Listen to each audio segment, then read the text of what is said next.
이렇게 AI 식사 칼로리 앱 주요 화면으로 로그인하면 식사 업로드, 식사 사진 업로드, AI 인식, 그 다음에 식사 기록 이렇게, 그리고 버튼도 이렇게 업로드 내종 이런 식으로 이렇게 나오죠. 여기까지 해서 MVP, 그러니까 PRD 파일을 기반으로 MVP 핵심 플로우인 사진을 업로드해서 인식해서 기록 저장하는 것까지, 이거를 앱 화면을 이렇게 그려보았습니다. 안녕하세요. 이번 강의에서는 AI 프롬프트를 활용해 수익화 가능한 앱 아이디어를 단계별로 발굴하고 구체화하는 실습을 진행합니다. 각 단계마다 AI에게 어떤 질문을 던지면 좋은지, 그리고 그 답변을 어떻게 활용할 수 있는지 실제 예시와 함께 안내해 드리도록 하겠습니다. 첫 번째, 나만의 앱 아이디어를 발굴하는 과정입니다. 여러분이 평소에 불편하다고 느끼거나 개선하고 싶은 일상 속 문제가 있을 건데요. 이거를 AI에게 직접 물어보고 아이디어의 씨앗을 찾아봅시다.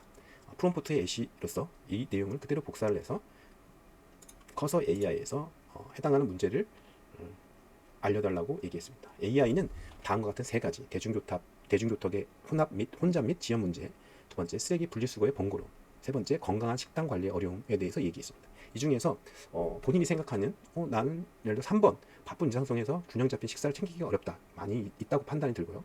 외식도 많이 하고 배달 음식에 의존하게 되면 건강관리가 힘들 겁니다. 직접 식단 계획을 계획하고 준비하는데 시간이 많이 걸릴 건데, 이러한 문제들을 해결해 줄 수 있는 앱이 있다면 좋지 않을까요? 그래서 저는 3번으로 진행해 보도록 하겠습니다. 위에서 제시한 그래서 2단계로 시장성 및 타겟 사용자 분석을 해보도록 하겠습니다. 위에서 제시한 문제 중 하나를 선택해서 이 문제를 겪는 주요 타깃 사용자와 시장 규모를 분석해 줘 부분입니다. 그래서 이 부분을 복사해서 붙여넣기 하는데, 제시한 문제 중 저는 하나 중에 3번을 선택해서 이렇게 질문을 해보도록 하겠습니다.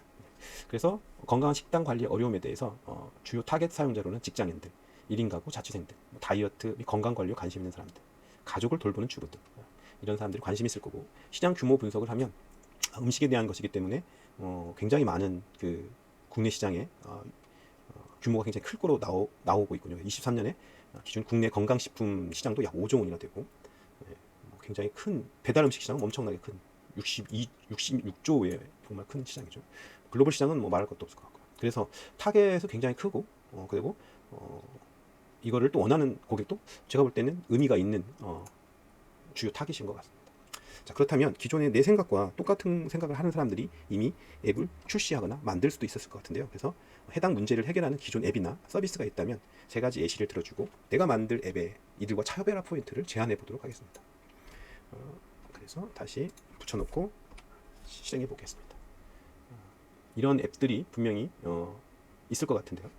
해외 쪽일 것 같은데요. 마이핏이나 눔, 그다음에 다이신, 다이어트신, 이런 분의 앱들이 기존에 이런 문제를 해결해 주고자 나와 있는 것 같습니다. 그러면 이런 앱들과 어떠한 차별화 포인트로 내가 만들 앱을 제안하면 좋을지 AI는 이렇게 추천했습니다. AI 기반의 맞춤형 식단을 추천한다. 그리고 실시간 식단의 피드백과 챗봇으로 코칭을 해주는 거죠. 그러니까 기존에는 약간 매뉴얼적으로 했다면 이번엔 AI가 마치 사람처럼 식단을 추천하고 챗봇으로 코칭도 해주고, 그 다음 지역 기반의 건강식 배달 연동을 통해서 진행을 하고, 게임화 요소를 강조를 했는데요. 이런 식단 기록이나 이런 부분들을 습관 형성이 중요하기 때문에 이 습관 형성할 때 어떤 포인트라든지 배지, 랭킹 등 게임 요소를 제공해서 굉장히 재밌게 즐기는 방법으로 제시를 했네요. 자, 이런 차별화 포인트는 기존 앱과는 다르고 또 개인화되고 실질적인 건강 식단 관리 경험을 제공할 수 있다고 합니다. 그래서 이 부분으로 해서 그러면 아이디어를 더 추가할 수도 있으나 제가 생각할 때 이 정도의 아이디어로 한번 더 진행해 보도록 하겠습니다. 다음은 실제 이렇게 앱을 만든다 하더라도 어떠한 수익화 방식을 이용할 수 있을지 AI에게 제안받고 BM 비즈니스 모델을 한번 구상해 보도록 하겠습니다. 그래서 수익화 모델을 구상합시다. 복사해서 붙여놓고 수익화 모델. 건강식단 관리 앱에서 적용할 수 있는 대표적인 수익화 모델 세 가지. 프리미엄 구독 모델은 맞춤형 식단을 추천하든지 AI 코칭, 상세 영양 분석, 주간 리포트, 광고를 제거하는, 그래서 예시로 월 5,000원이나 만원의 구독 상품을 제공하는 것. 다음으로는 건강식 배달 음식, 식품 제휴 마켓을 연동을 통해서 이러한 광고비를 수익으로 창출할 수 있을 것 같습니다. 그리고 세 번째, 인앱 유료 아이템으로 맞춤형 레시피라든지 전문가 식당 상담, 1대1 코칭으로 일부 컨텐츠나 서비스를 유료 아이템으로 판매하는 일회성 결제 패키지 상품을 비즈니스 모델로 이렇게 얘기하고 있습니다. 이 정도면은 세 가지의 대표적인 비즈니스 모델이 있을 것 같고요. 다음으로 MVP 최소 기능 제품을 정의해 보도록 하겠습니다. 복사를 해서 GPT에서 이 앱을 만들기 위해서 첫 번째 MVP를 진행할 텐데 MVP의 기능 3가지를 정리해 달라고 요청해 봤습니다. 그래서 3가지 주요 기능으로 첫 번째 맞춤형 식단을 추천하고, 두 번째 간편 식단 기록 및 영양 분석, 세 번째로 실시간 피드백 및 동기부여를 하는 걸로 얘기를 했습니다. AI를 통해서 맞춤 식단을 자동으로 추천하고, 음식 사진 촬영 또는 간단한 입력만으로 식단을 기록하고 주요 영양소의 칼로리를 자동으로 분석해주는 이 부분이 되게 좋은 반응일 것 같습니다. 그리고 식단에 대해서 AI가 실시간으로 피드백과 개선 팁을 제공한다면 동기부여 메시지를 전달하여 잘 활용을 할 것 같습니다. 자, 그래서 여기에서 MVP 핵심 기능은 기존 앱들과 차별화된 내용으로 유저 반응을 확인하고 싶기 때문에 해당 차별점으로 어떻게 구체적으로 MVP를 만들 수 있을지, 예를 들면 아까 지금 식사하는 사진을 찍어서 업로드하면 해당 식사의 칼로리를 계산해 주면 이런 데이터를 모을 수 있는 하나의 방법처럼 구체적인 핵심 내용을 얘기하도록 AI에게 요청하도록 하겠습니다.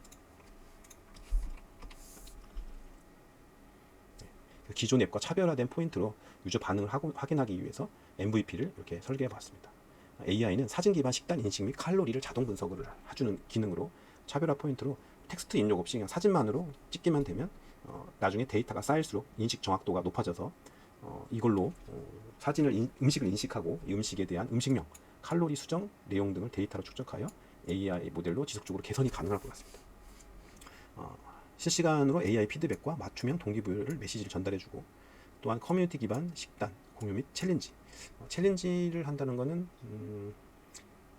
어떠한 것일지 모르겠는데 일주일 동안 아침 샐러드 먹기 이런 식으로 습관을 만드는 것들을 챌린지로 한다는 것 같습니다. 그래서 좋은 식단 챌린지, 다른 유저들과 함께 식단 챌린지 하는 부분에 대해서도 이렇게 해봤습니다. 그래서 이와 같은 핵심 기능을 중심으로 MVP를 구성한다면 기존 앱과 차별화를 가지면서 유저의 실제 반응과 니즈를 빠르게 파악할 수 있다, 이렇게 나왔습니다. 그래서 이 플로우를 가지고 프로토타입 설계가 바로 들어갈 수 있도록 할 수 있는데요. 이 앱을 개발하고 출시하기 위한 실행 계획을 단계별로 설명하고 각각 전략을 알려달라는 방법으로 6단계를 진행해 보도록 하겠습니다. 그래서 개발하고 출시하기 전까지 실행 계획을 1단계로 시장 조사, 2단계로 프로토타입 디자인, 3단계 핵심 기능 MVP 개발, 내부 테스트, 마케팅, 앱 출시, 초기 운영, 데이터 기반의 고도화 및 확장까지. 그래서 이 단계로 진행을 해보면 좋을 것 같습니다. 조금 더 타깃을 인터뷰나 설문조사로 실제 니즈, 불편함을 파악을 할 필요가 있을 것 같고요. 경쟁 앱도 대략 봤지만 실제 어떠한 앱으로 어떠한 기능을 하고 있는지 이 차별화 포인트를 끄집어내기 위해서는 경쟁 앱의 기능을 한번 이용해 보고 이런 것들을 도출해낼 필요가 있을 것 같습니다. 프로토타입 디자인은 이렇게 우리가 지금까지 많이 했지만 피그마를 통해서 제작을 해보면 좋을 것 같고요. 핵심 기능 개발 MVP를 하기 위해서 사진 업로드, 음식 인식, 식단 분석 및 실시간 피드백 로직, 간단한 커뮤니티 기능 추가, 데이터 수집, 이런 식 핵심 기능 개발을 하기 위해서 지금 전체적인 플로우에 대해서 얘기를 했다면 이번에는 구체적인 MVP 플로우나 프로토타입을 설계해 줘, 이렇게 하겠습니다. 멘트로 PRD를 작성해 달라고 하겠습니다. 그래서 MVP 플로우로 회원 가입, 기본 정보 입력, 식사 사진을 업로드하면 AI 음성 인식 및 칼로리로 영양소를 분석해 줍니다. 실시간으로 피드백도 제공해 주고 있고, 그래서 주요 화면도 이렇게 되겠고요. 제품 요구사항 명세서로 PRD는 이렇게 주요 기능을 정리했고요. 비기능 요구사항으로는 이제 이런 것들, 성공 지표. PRD 문서를 기반으로 이번엔 디자인 시스템을 만들고 디자인 시스템 파일로 화면까지 한번 생성해 보도록 하겠습니다. 이 내용에 복사를 해서 프롬프트를 입력하도록 하겠습니다. 기존의 PRD 문서가 생성이 되었으면 이걸로 저희가 디자인을 하는 데 있어서 기준이 되는 디자인 시스템 파일을 만들고, 이 디자인 시스템 파일로 우리 앱 화면을 만들면 좋지만 플루터로 앱 화면을 만들기는 바로 만들 수는 없고 이걸 가지고 HTML로 생성해 보도록 하겠습니다. 아마 커서에서도 바로 HTML로 생성하는 것은 충분히 가능하기 때문에 우리가 먼저 이 앱이 우리가 생각하는 그냥 텍스트에서 끝나지 않고 눈으로 확인할 수 있는 HTML로 확인이 된다면 조금 더 자세하게 혹은 더 아이디어를 구체적으로 생각할 수 있을 것 같아서 이렇게 디자인 시스템 파일을 만들도록 진행해 봤습니다. 디자인 시스템은 우리가 이제 여기서 추가적으로 수정을 할 수 있을 것 같습니다. 여기서 생각하는 디자인 시스템의 색깔들을 이렇게 하고 있는데 내가 생각할 때는 이런 색깔들이 아닌 것 같다고 하면 이 부분은 수정을 하시고 하면 될 것 같습니다. 어쨌든 이거를 기반으로 해서 디자인 시스템 HTML 파일을 한번 만들어 보도록 하겠습니다. 디자인 시스템 파일이 HTML로 만들어졌다면 이거를 웹브라우저에서 열어보도록 하겠습니다. 이렇게 디자인 시스템에 대해서 어떤 컬러 팔레트를 쓰고 있는지 우리가 텍스트로는 보기 힘들었지만 이렇게 눈으로 확인할 수 있도록 이렇게 표시를 해주고요. 버튼 모양도 이렇게 될 거라는 거죠. 입력창, 그 다음에 카드 형태는 이러고, 내비게이션도 이렇게 홈, 기록, 업로드, 내 정보, 기타 컴포넌트들, 그리고 대기할 때 돌아가는 이 대기 아이콘, 이렇게 다 준비를 했네요. 그래서 여기에서 조금 더 구체적으로 이제는 필요한 앱 화면까지 한번 만들어 보도록 하겠습니다. 그래서 PRD 문서에 필요한 앱 화면을 디자인 시스템을 적용하여 HTML로 생성해 보도록 하겠습니다. 그래서 그러면 기존의 이제 앱 시스템 파일을 이용해서 우리가 주요로 생각하는 화면들, 첫 번째로 로그인 화면, 여기에서 나온 건 이제 핵심 플로우대로 앱을 실행했을 때 소셜 로그인을 하고 식사 사진을 업로드하면 AI가 인식해서 수정을 하며 결과를 피드백 해주겠죠. 그러면 이거를 기록을 확인, 이거를 다 주요 화면을 HTML로 미리 이렇게 설계해서 볼 수 있을 겁니다. 실제로 파일까지는 생성이 안 돼 있으니 파일로 생성하도록 이렇게 하겠습니다. 파일이 완성이 되었으면 이거를 그리고 드래그해서 크롬에 열기를 하면 이같이 열리게 되고요. 마지막으로 히스토리까지 올려서 화면을 보면은 로그인 화면이죠. AI 칼로리라는 이름으로 로그인하고, 그다음에 식사 사진을 업로드하게 되어 있고요. 이거를 이제 인식하면 이렇게 칼로리가 계산이 되어 거고요. 칼로리 계산된 거를 이런 식으로 기록하는 화면까지. 자, 이렇게 해서 디자인 시스템 파일을 이용해서 다음과 같이 AI, 히스토리, 로그인, 업로드와 같은 각 앱 화면을 만들었는데요. 이렇게 각각 HTML을 만들지 말고 하나의 HTML 파일로 주요 앱 화면을 그리도록 다시 명령을 수정하였습니다. 프롬프트에 이 내용을 다시 입력을 했을 경우에 지금처럼 이제 각각의 이렇게 화면들이 만들어지는 게 아니고 하나의 화면에 하나의 HTML로 각 화면을 다 그려보도록 하겠습니다.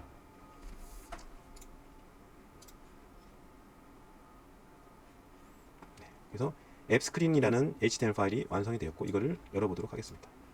이렇게 AI 식사 칼로리 앱 주요 화면으로 로그인 화면, 식사 업로드, 식사 사진 업로드, AI 인식, 그 다음에 식사 기록, 이렇게, 그리고 버튼도 이렇게 업로드, 내 정보, 이런 식으로 이렇게 나오죠.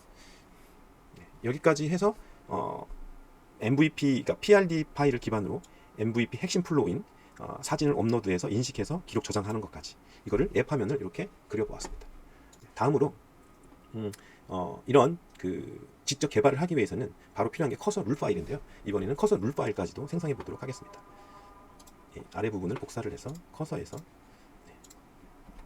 이렇게 붙여넣을 때, 여러분들이 이 부분은 이렇게 붙여넣을 때 슬래시 제너레이트 커서 룰스를 이렇게 한 다음에 이 내용을 넣어야지 실제 작동이 됩니다. 그래서 그냥 그대로 복사해서 붙여넣지 말고 슬래시에서 명령어로 generate cursor rules라는 명령이 꼭 들어가서 이 파일을 기준으로 커서 룰 파일을 생성하도록 하겠습니다. 커서에서 사용하는 룰스 파일은 이렇게 MDC 파일 확장자를 가지고 있고, 해당하는 확장자는 커서라는 폴더 밑에, 룰스라는 폴더 밑에 이렇게 MDC 파일이 생성하게 됩니다. 그래서 이 부분이 생성이 되면 앞으로 AI 칼로리 앱이라는 MDC 파일을 기본으로 모든 커서가 어떤 명령을 수행할 때 이 룰스 파일을 참조해서 다른 컨텍스트, 즉 이상한 행동을 하지 않도록 도와줄 겁니다. 그래서 생성된 부분을 보면 커서 룰스 밑에 이와 같은 MDC 파일이 생성이 된 거죠. 그래서 이 부분을 억셉트해서 이 부분이 항상 여러분들이 그 앱을 만들 때 있어 다른 행동을 하지 않도록 이렇게 해야 되는 거고, 여기에 보면 매뉴얼이라는 거는 이 부분 항상 인클루드 할 때, 즉 참조를 할 때만 되는데, 여기에서 이 부분을 always로 항상 하시게 되면 커서가 매번 어떤 명령어, 유저가 입력한 프롬프트를 입력을 하게 되면 항상 이 룰 파일을 참조를 해서 진행을 하기 때문에 새로운 디자인을 적용한다거나 아니면 기능을 벗어난다거나 어떤 프로그램상에서 기능을 벗어나지 않게 해주는 중요한 기능을 하고 있습니다. 자, 이렇게까지 해서 MDC, 즉 커서 룰 파일까지 만들어 보았습니다. 저희가 각 단계별로 AI의 답변을 바탕으로 자신의 생각을 추가로 정리하면서 필요하다면 프롬프트 변경이나 추가 질문하여 아이디어를 더욱 구체화할 수 있습니다. 자, 지금까지 수익화 가능한 앱 아이디어 발굴 및 구체화 실습을 진행하였습니다.